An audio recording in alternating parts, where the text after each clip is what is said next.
In the snowy landscape, dark days were coming. The weather was clear, cold tightening, fuel scarce, heat leaking, shelters temporary, survival dependent on physics, material limits. Shelter size mattered because smaller volumes reduced heat loss rates during prolonged winter nights, conserving fuel, retaining body warmth, and allowing survival with minimal resources available. Mobility required structures assembled quickly without exhausting limited winter energy reserves, enabling camps to shift with game, weather, and fuel availability across frozen landscapes efficiently maintained. Seasonal camps balanced proximity to resources against exposure to winds that increased convective heat loss, forcing compromises between food, water, shelter, and survivable microclimates throughout winter. Ground contact drained heat, demanding insulation between earth and sleepers to slow conductive losses, preserve body warmth, and prevent energy depletion during extended winter nights outdoors. Snow became building material, trapping air and slowing heat escape by increasing insulation, reducing airflow, and forming walls resistant to wind-driven convective losses during storms common. Wind was more dangerous than cold, stripping warmth through convection which accelerated heat loss, penetrated clothing, and turned mild temperatures lethal without shelter, barriers, or terrain. Entrances were lowered or offset to interrupt direct wind flow, reducing drafts, limiting convective heat loss, and preventing snow infiltration that increased interior moisture and cooling. Temporary shelters prioritized repairability, since storms routinely damaged coverings materials, requiring designs that allowed rapid patching, reuse of components, and continued function, despite repeated winter assaults. Animal hides provided flexible insulation, but stiffened as temperatures dropped, reducing ease of handling, increasing labor, and limiting adaptability during extreme cold periods common in winter. Layering materials exploited trapped air, increasing insulation without extra mass, which improved thermal efficiency, reduced transport burden, and allowed shelters to remain portable across seasonal migrations. Fire placement required balancing heat distribution against smoke accumulation inside enclosed spaces, where poor airflow risked suffocation, irritation, and forced careful control of flame size continuously. Small fires conserved fuel while relying on shared body heat from occupants, reducing wood consumption, extending supplies, and accepting cooler interiors as manageable trade-offs during winter. Roof geometry influenced snow shedding and structural stability during storms, where excessive buildup risked collapse, while steep angles encouraged sliding, preserving shelter integrity under heavy snowfall. Low ceilings reduced air volume, warming interiors more efficiently quickly by limiting heat dispersion, concentrating warmth near occupants, and reducing fuel demands during long winter nights. Bedding systems separated moisture, preserving insulation and preventing heat loss caused by damp hides, snow, or condensation, which otherwise collapsed, insulating air pockets beneath sleepers overnight. Moisture management mattered because wet materials rapidly conducted heat away from bodies, increasing caloric demands, risking hypothermia, and shortening survival time during prolonged exposure in winter. Raised sleeping platforms reduced conductive losses to frozen ground below by inserting insulating air layers, plant matter, or hides, slowing heat transfer into soil during nights. Orientation considered sun angles, maximizing brief winter solar gains daily that warmed surfaces, dried materials, and slightly reduced fuel consumption during daylight hours scarce in winter. Communal living concentrated heat, but increased disease and smoke exposure risks, forcing trade-offs between thermal efficiency, respiratory health, and long-term well-being within confined winter shelters occupied.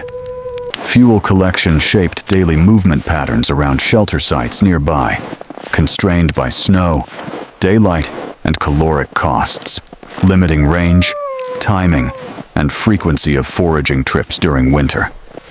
Wood scarcity forced efficient burning and alternative fuels usage locally, including dung, grasses, and shrubs, each offering lower heat output, requiring careful management to sustain warmth. Dried dung and grasses supplemented wood in treeless regions often, burning slowly, producing steady heat, but generating odors, smoke, and ash that accumulated within shelters over time. Firewood size affected burn rate and overnight warmth retention inside, with larger pieces lasting longer, reducing nighttime tending, while smaller fuel burned quickly, demanding frequent attention. Cooking methods minimized heat loss while meeting nutritional requirements daily by combining warmth production, food preparation, and social activity, reducing separate fires and conserving scarce fuel. Shelter placement used terrain to block wind and trap warmth, such as slopes, banks, or depressions, creating microclimates with reduced exposure, lower convective losses, and improved comfort. Vegetation barriers slowed airflow, reducing convective heat stripping around shelters, while also collecting snow, increasing insulation, but requiring maintenance as branches snapped, shifted, or decayed through winter. Temporary architecture favored familiar forms, allowing rapid construction by groups, using shared knowledge, coordinated labor, and predictable results, minimizing errors during cold, stressed conditions when speed mattered. Knowledge transmission ensured shelters matched local climates and materials available through observation, teaching, and repetition, allowing each generation to refine designs suited to specific winter environments. Toolkits were minimal, shaping designs compatible with simple implements, only like bone, stone, or wood, limiting complexity, but increasing reliability, repairability, and independence from scarce resources. Repair cycles were constant as materials degraded under cold stress from freezing, thawing, wind, and moisture, requiring daily inspections, adjustments, and labor investments to maintain shelter. Snow accumulation added insulation, but threatened collapse if unmanaged long-term, forcing occupants to monitor loads, clear roofs, and balance warmth benefits against structural failure risks continuously. Daily maintenance balanced retaining snow against structural loading over time, as conditions changed, demanding judgment, experience, and constant attention to subtle shifts in weather, temperature, and weight. Interior layouts minimized movement, conserving calories and warmth during winter by clustering activities, tools, and people, reducing exposure, drafts, and unnecessary trips outside shelters in cold. Storage zones separated frozen food from living heat areas inside, preventing spoilage, managing odors, and maintaining cooler temperatures where needed, while preserving warmth for occupants nearby. Lighting relied on fire glow, reinforcing early rest cycles seasonally, as darkness dominated winter days, conserving fuel, reducing activity, and aligning human rhythms with limited daylight. Clothing functioned as mobile insulation, complementing shelter performance during travel, allowing warmth retention, flexibility, and survival when exposure increased beyond fixed shelters, limits in winter landscapes. Layered garments reduced dependence on constant high interior temperatures inside by trapping air, managing moisture, and adjusting insulation with activity levels during winter movement cycles daily. Head and extremity coverage prevented disproportionate heat loss from bodies, where blood flow and surface exposure otherwise accelerated cooling dangerously in cold, wind-driven environments outside. Ventilation was limited, trading air quality for retained warmth inside because openings increased convective heat loss and fuel demands significantly during extended winter occupancy periods indoors. Smoke irritation was tolerated as cost of thermal survival indoors, since ventilation sufficient for comfort would rapidly drain accumulated heat from enclosed shelters during winter nights. Nighttime routines synchronized to preserve heat during longest cold hours by limiting movement, sharing bedding, and maintaining fires strategically through dark winter nights with minimal disruption. Shared sleeping reduced exposed surface area per person significantly inside, lowering heat loss rates and conserving warmth through proximity during extreme cold winter nights within shelters. Children and elders were positioned centrally within sleeping groups. Warmth, because central placement maximized shared heat and reduced exposure to drafts, cold, and nighttime temperature drops. Shelters were abandoned when repairs exceeded energy return from occupancy, forcing relocation rather than risking exhaustion, collapse, or exposure under worsening winter conditions over time repeatedly. Mobility remained critical, preventing resource depletion near camps over time by allowing movement to fresh fuel, game, and shelter sites across winter landscapes as conditions shifted. Temporary design allowed seasonal migration without material loss or waste, enabling reuse of components, hides, and frames repeatedly across changing camps, climates, and resource zones annually. Different regions produced distinct shelter solutions under similar constraints overall, because materials, winds, snow conditions, and mobility patterns varied by geography, ecology, and seasonal cycles locally. Plains, forests, and tundra demanded varied insulation strategies based locally, reflecting differences in wind exposure, fuel availability, and materials accessible within each environment's limits during winter. Despite variation, physical laws governed all winter. Shelters consistently everywhere, including heat transfer, airflow, insulation behavior, and structural loads imposed by cold, wind, snow, and gravity. Human metabolism provided baseline heat-shaping shelter requirements in cold, determining minimum insulation, fire use, and communal density needed to maintain core temperatures during winter nights. Caloric intake directly influenced tolerance for colder interiors during winter, as insufficient energy reduced heat production and increased risk of hypothermia under prolonged cold exposure indoors.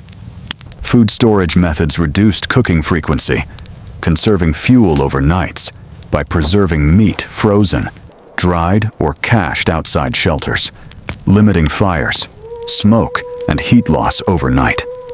Shelter systems integrated with hunting, gathering, and movement patterns seasonally, ensuring structures matched subsistence cycles, routes, and timing dictated by animal behavior, weather, and resource renewal. Winter survival depended on coordination, not individual endurance alone ever, requiring shared labor, knowledge, and mutual support, constantly within small groups, facing sustained cold stress together. Failure points were predictable. Fuel exhaustion, collapse, exposure during storms, each arising from material limits, weather intensity, or neglect over extended winter periods of habitation outside. Design choices minimized likelihood, not elimination, of these failures entirely, accepting residual risk as unavoidable under environmental constraints imposed by cold, scarcity, and limited materials available. Temporary shelters represented optimized compromises under shifting constraints through seasons, balancing insulation, mobility, labor, and resource efficiency continuously as weather, fuel, and social needs evolved annually.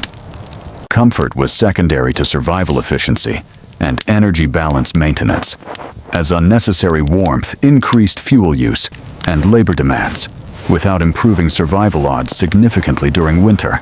Every feature reflected accumulated experience tested by winter over generations, encoding lessons learned through failure, survival, and adaptation, repeated across landscapes, climates, and centuries of habitation. Shelters were tools, shaped by climate pressures rather than homes, optimized for function, efficiency, and seasonal necessity only during winter, then dismantled, moved, or abandoned afterward. Winter architecture expressed restraint, efficiency, and environmental awareness born locally, emphasizing sufficiency over excess in harsh climates, where survival margins were narrow, resources limited, and errors. Adaptations accumulated slowly through observation, rather than abstract theory alone, guided by repeated exposure to failure and success experienced directly, season after season, in winter environments. Survival relied on respecting limits imposed by cold environments consistently, acknowledging constraints on materials, bodies, and energy rather than attempting domination over winter conditions repeatedly unsuccessfully.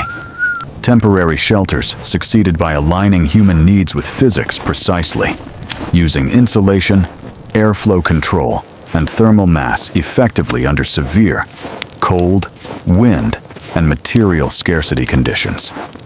These systems required discipline, cooperation, and constant attention to conditions, as small oversights quickly magnified risks within enclosed shelters, limited fuel supplies, and unforgiving winter weather. Neglect quickly amplified cold risks through cascading failures inside shelters, as moisture, drafts, and fuel loss compounded into larger threats affecting health, sleep, and survival chances. Winter living demanded humility before environment, not dominance over nature, recognizing forces beyond control and adapting accordingly, rather than resisting cold, wind, and scarcity through force. Temporary shelters embodied pragmatic intelligence shaped by survival necessity alone, prioritizing what worked reliably under repeated stress imposed by winter, scarcity, and environmental unpredictability over time. Their success was measured quietly by mornings survived after storms, when shelters still stood and occupants retained warmth enough to continue daily subsistence activities through winter. Winter ended eventually, validating systems built for endurance through hardship that balanced human limits with environmental realities, effectively over months of sustained cold, scarcity, and adaptation.